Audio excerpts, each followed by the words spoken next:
আপনারা মূলত বাংলাদেশে আসলে বাংলাদেশের জনগণের সেবা করতে আসেননি।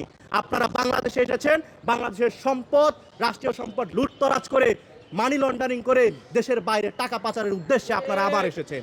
দেখতে পাচ্ছি অত্যন্ত দুঃখের বিষয়, অত্যন্ত আফসোসের সাথে বলতে হয়, এই নির্বাচন কমিশন একটি রাজনৈতিক দলের প্রতি তারা পক্ষপাতিত্বমূলক আচরণ করছে। আমরা স্পষ্টভাবে লক্ষ্য করছি, বাংলাদেশ রাষ্ট্রের যদি স্থিতিশীলতা রক্ষা করতে হয়, আর কোনো ফ্যাসিবাদ যদি আমরা বাংলাদেশে ফিরে আসতে দিতে না চাই, তাহলে আমাদের যে রাষ্ট্রীয় প্রতিষ্ঠানগুলো রয়েছে, আমাদের রাষ্ট্রীয় প্রতিষ্ঠানগুলোকে শক্তিশালী করতে হবে। গণতন্ত্র রক্ষায় আমাদের এই রাষ্ট্রীয় প্রতিষ্ঠানগুলোর নিরপেক্ষতা অত্যন্ত আবশ্যক। কিন্তু আমরা অত্যন্ত দুঃখের বিষয়, অত্যন্ত দুঃখের সাথে লক্ষ্য করছি, এই নির্বাচন কমিশন একটি বৃহৎ রাজনৈতিক দল বিএনপিকে বিশেষ সুবিধা দেওয়ার জন্য তারা বিভিন্ন সময় বিভিন্ন ধরনের ছল চাতুরির কৌশলের আশ্রয় নিচ্ছে। আমরা স্পষ্ট ভাষায় বলে দিতে চাই, যাদের দ্বৈত নাগরিকত্ব এবং ঋণ খেলাপির বিরুদ্ধে সুস্পষ্ট অভিযোগ রয়েছে, তাদের মনোনয়ন বাতিল করতে হবে। যারা এখনো পর্যন্ত দ্বৈত নাগরিকত্ব নিয়ে বসে আছে, তারা যদি কালকে এমপি কিংবা মন্ত্রী হয়, তাহলে আমার জাতীয় নিরাপত্তার জন্য এটি হবে চরম মাত্রায় ঝুঁকি। কেননা সংবিধান, প্রতিরক্ষা, পররাষ্ট্র সংক্রান্ত বিশেষ গোপন নথিপত্র সরকারের কাছে থাকে। এখন আপনি যদি বাংলাদেশের নাগরিকই না হন, বাংলাদেশ রাষ্ট্রের প্রতি আপনার যদি পূর্ণ আনুগত্যই না থাকে, আপনি যে এই গোপন তথ্যগুলো অন্য রাষ্ট্রের কাছে তুলে দেবেন না, এর কি নিশ্চয়তা রয়েছে? আমাদের স্বাধীনতা, সার্বভৌমত্ব এবং আঞ্চলিক অখণ্ডতা রক্ষার্থে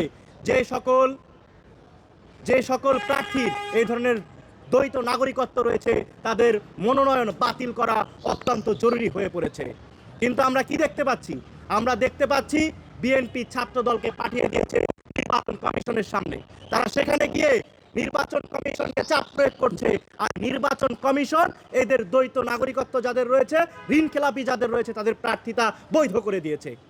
নির্বাচন কমিশনের সামনে যদি আন্দোলন করে, অবস্থান করে আমার দেশের আইনের যেই শাসনটা রয়েছে, আমার দেশের সাংবিধানিক প্রতিষ্ঠান রয়েছে, রাষ্ট্রীয় প্রতিষ্ঠানগুলোর নিরপেক্ষতা যদি নষ্ট করা হয়, আজকে যদি আপনি চাপ প্রয়োগ করে অবৈধ সিদ্ধান্ত নিতে নির্বাচন কমিশনকে বাধ্য করেন, তাহলে কালকে যে আপনি বাংলাদেশে ক্ষমতায় আসার পরে আর একটা ফ্যাসিবাদ তৈরি করবেন না, তার কি নিশ্চয়তা রয়েছে?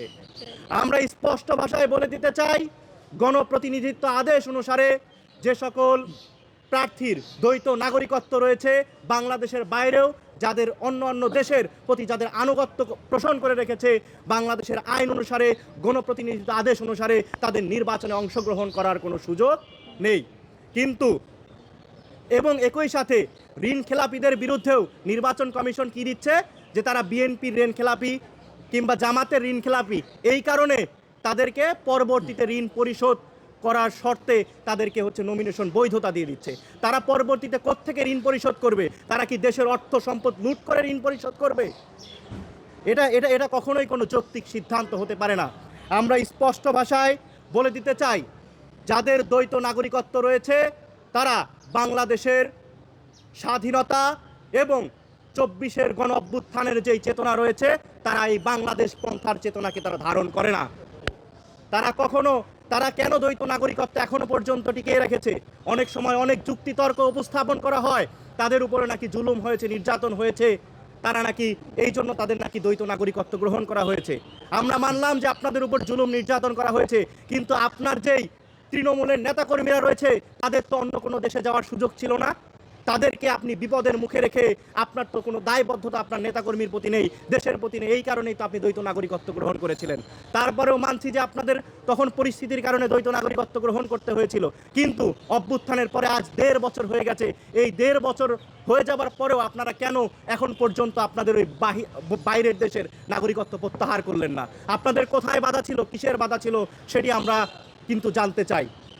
আমরা স্পষ্ট ভাষায় বলে দিতে চাই, আপনারা মূলত বাংলাদেশে আসলে বাংলাদেশের জনগণের সেবা করতে আসেননি। আপনারা বাংলাদেশে এসেছেন বাংলাদেশের সম্পদ, রাষ্ট্রীয় সম্পদ লুটতরাজ করে, মানি লন্ডারিং করে দেশের বাইরে টাকা পাচারের উদ্দেশ্যে আপনারা আবার এসেছেন। আমরা স্পষ্ট ভাষায় বলে দিতে চাই, যারা বাংলাদেশের সম্পদ লুট করার ধান্দায় আছে, যারা চাঁদাবাজি, টেন্ডারবাজি এবং ঋণ খেলাপি করার ধান্দায় আবারও নেমে এসে আপনারা আওয়ামী লীগের যেই করুণ পরিণতি হয়েছে সেটাকে ভুলে যায়েন না।